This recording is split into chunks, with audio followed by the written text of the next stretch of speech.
Venezuela asserted its contribution to global energy balance with the signing of the contract between the state-owned oil company PDVSA and the U.S. company Chevron.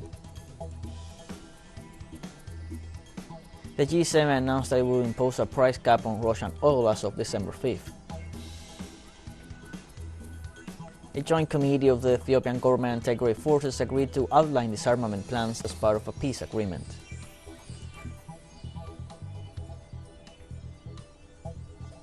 Hello, welcome to From the South. I'm Luis Alberto Matos from the teleSUR studios in Havana, Cuba. We begin with the news. Venezuela asserted its contribution to global energy balance with the signing of the contract between the state-owned oil company PDVSA and the U.S. company Chevron. The Minister of Petroleum Tarek El Aissami, the President of Chevron in the country Javier La Rosa, and the head of PDVSA Asdrubal Chavez met in Caracas. They signed contracts that allowed the American oil company to continue operating and producing in Venezuela. El Aissami highlighted the importance of the agreement and the role of the Caribbean country plays in the global energy balance equation.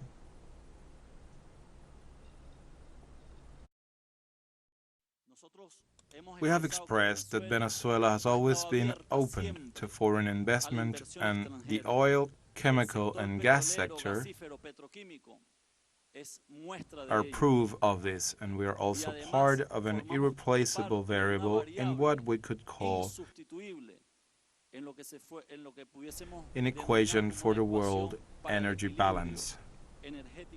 El Aissami stated that the purpose of signing the contracts with Chevron is to continue with the productive activities in the energy sector in the country.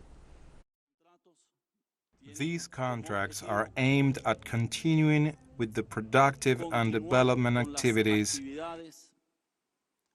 in this energy sector. These contracts are framed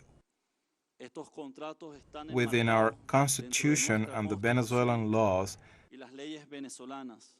that govern the oil activity in the country.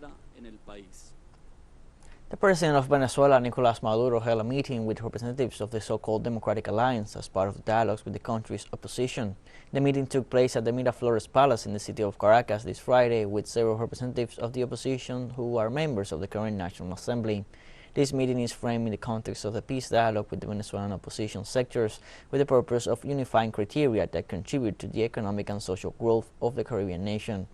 It should also be noted that last November 26, the national government and the opposition's group in the so-called United Platform signed a partial agreement in Mexico City in order to advance in the consolidation of peace in the country and in the lifting of unilateral coercive measures imposed by the United States. Peace delegations of the ELN and the Colombian government have invited the National Convention of Farmers to appoint representative delegates to join the peace talks being held in Caracas, Venezuela. The head of the Colombian government delegation to the peace process with the ELN, Oti Patiño, greeted the National Farmers Convention in session in Bogota and wished the greatest success in the liberation of the agreements. Patiño stressed that the Colombian government and the ELN are aware that the armed conflict has not generated solutions and has increased violence, dispossession and land concentration. He said that 45% of the over 10 million victimizing events in the country have targeted the farmer population. Finally, he urged the convention to join the negotiations taking place in Caracas.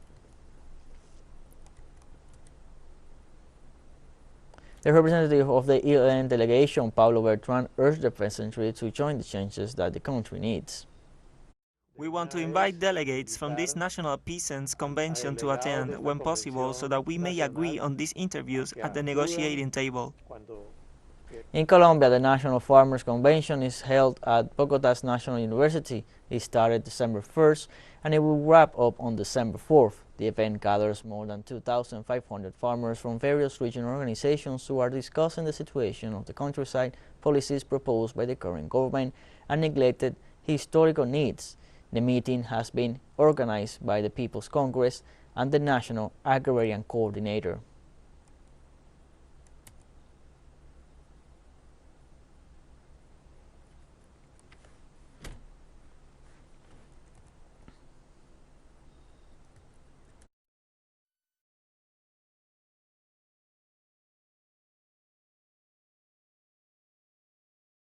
After the Peruvian Congress approved to pass a fair vacancy motion against President Pedro Castillo, he affirmed he will complete his constitutional term in 2026.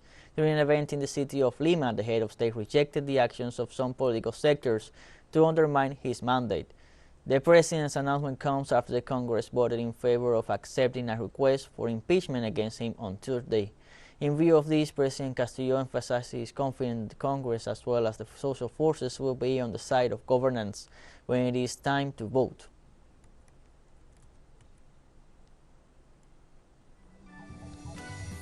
Let's take a short break, but first remember you can follow us on TikTok at the account of teleSUR English, in which you will be able to see news in different formats, news updates, and much more.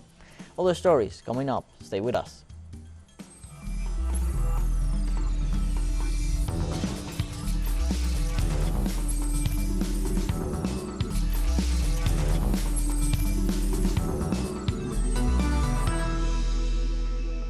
Welcome back to From the South.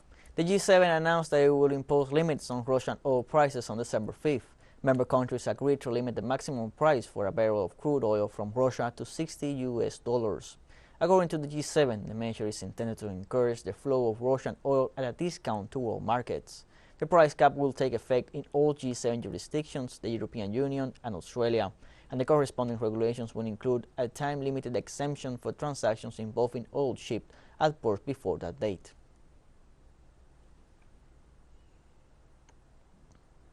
Next upcoming OPEC Plus meeting confirmed for December 4th. At this meeting, the results of the oil cuts will be evaluated and a new action plan will be defined. Analysts indicate that black gold is facing a set of contradictory and uncertain factors within the framework of the world economy, with a sharp price decrease. In this respect, the organization's authorities highlighted that the multilateral organization is very focused on the demand of the emerging markets. Authorities stated that OPEC Plus will consider reducing oil production by more than 1 million barrels per day in order to face the current macroeconomic outlook.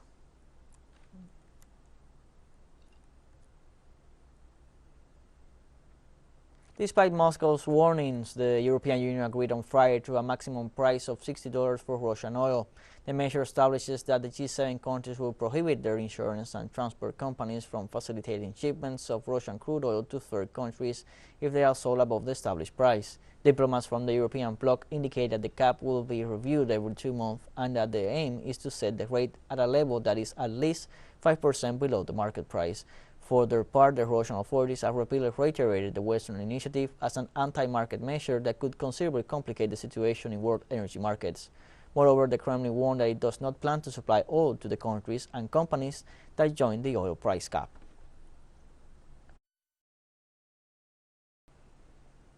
In the United Kingdom, recent studies reveal that constant price increases in recent months have set general inflation at the highest rate in 45 years.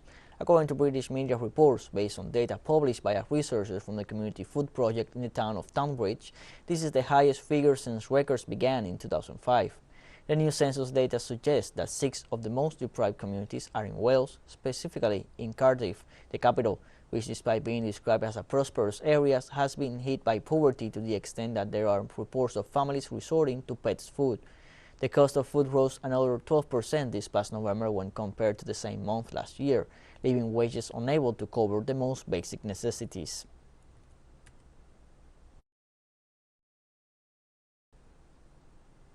The Food and Agriculture Organization of the United Nations reported that the World Food Price Index falls in November.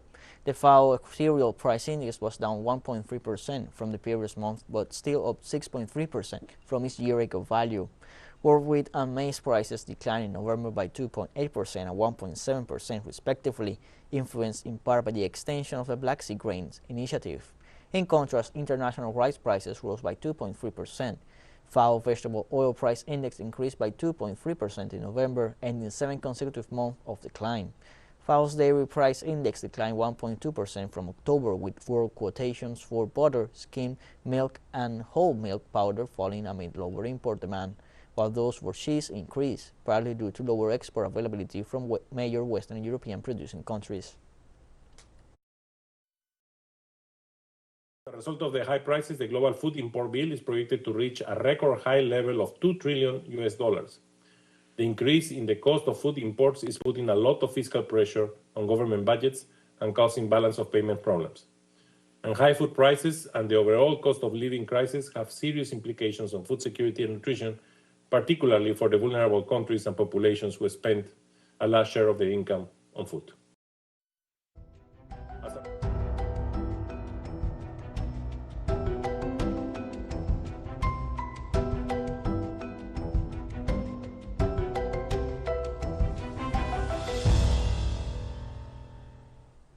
Two people were killed and a firefighter is missing after heavy rains caused floodings and landslides in Santa Catarina state in southern Brazil. In Santa Catarina, one man died in a landslide that destroyed his home in the city of Brusque, and another was fatally electrocuted while crossing a flooded street in Paloca, a town next to the state capital Florianopolis. Meanwhile, a firefighter went missing when his boat sank off the coast of the seaside resort of Navegantes in Santa Catarina. Over 600 people were evacuated in this Brazilian state, which borders Argentina. In light of the tragedies, President-elect Luis Ignacio da Silva took to Twitter to offer his condolences to the victims, of the families, and to the affected population.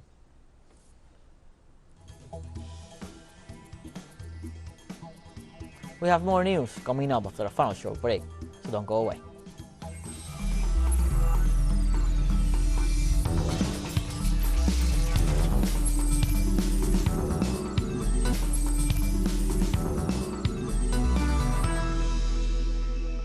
Welcome back from the south.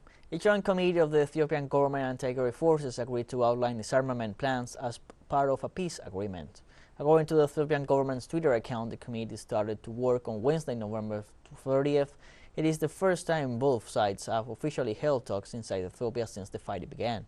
The peace agreement says Tigray forces will be disarmed within 3 days of the signing, and Ethiopian security forces will take full control of all federal facilities, installations, and major infrastructure within the Tigray region.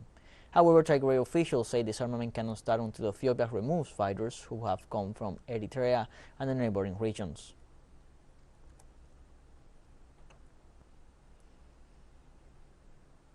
The head of the World Health Organization, Tedros Ghebreyesus, welcomes the peace agreements reached between the government and the Tigrayan People's Liberation Front and urges the parties to commit themselves to peace and to resolve the grave effects of the war as quickly as possible. Peace, the agreement is important, and I hope all parties will continue to commit to peace. And at the same time, the agreement should be implemented in full. And as Mike said, of course, there are some food aid and medicine being delivered, but unfettered access is what we expect. Because the need is massive. The only solution to this conflict is through political dialogue that's happening now and through peaceful settlement. We encourage that, but civilians should be at the center. Even when there is conflict, even in the middle of war, food aid and medical supplies should be delivered, and it should not be even a condition and should not be attached with the political or military dialogue which is happening. The United Nations mission in South Sudan, in partnership with the United Nations Development Program, recently held a workshop for new parliamentarians on strengthening anti-corruption oversight. The role of Parliament obviously in undertaking any reform of anti-corruption is critical. Political will is key for reforms and for subsequent implementation. So it's very important to convince the new parliament. Many of the parliamentarians have not received this previous and any training on anti-corruption. They are parliamentarians for the first time. And South Sudan obviously have a peace agreement to implement, and the revitalized agreement specifies certain actions to be taken to counter corruption, to enhance good governance and the rule of law. This is a very, very important workshop which looks at the role of the Parliament, the Transitional National Legislative Assembly, together with the anti-corruption. And the intention of this workshop is to give the members of Parliament an opportunity to look at one of their functions. Of course, the function of the Parliament is to look at first, they are representatives of the people. They are also legislators. and also they play the role of the oversight. The Palestinian government condemned the killing of a young man by the Israeli occupation forces in the town of Huwara. The foreign ministry of the country rejected the murder of the 22-year-old Palestinian Amar Mefleh. The authorities held the Israeli government responsible for the expansion of attacks and assassination against the Palestinian population. In this context, the officials urged the international community to take the corresponding measures in the context of the increase in violence by the forces of the Tel Aviv regime against Palestinian citizens.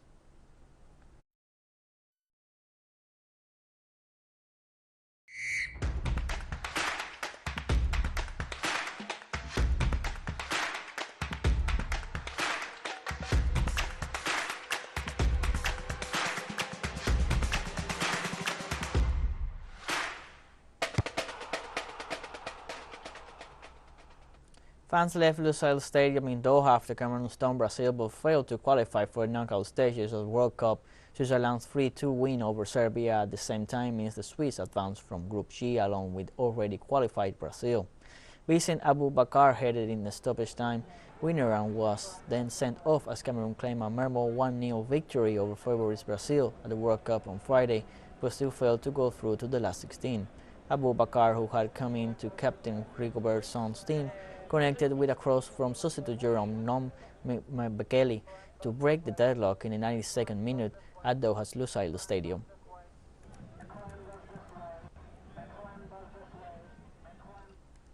Switzerland qualified for the World Cup fifth finals on Friday after a 3-2 victory over Serbia in a close match secured the second place in Group G.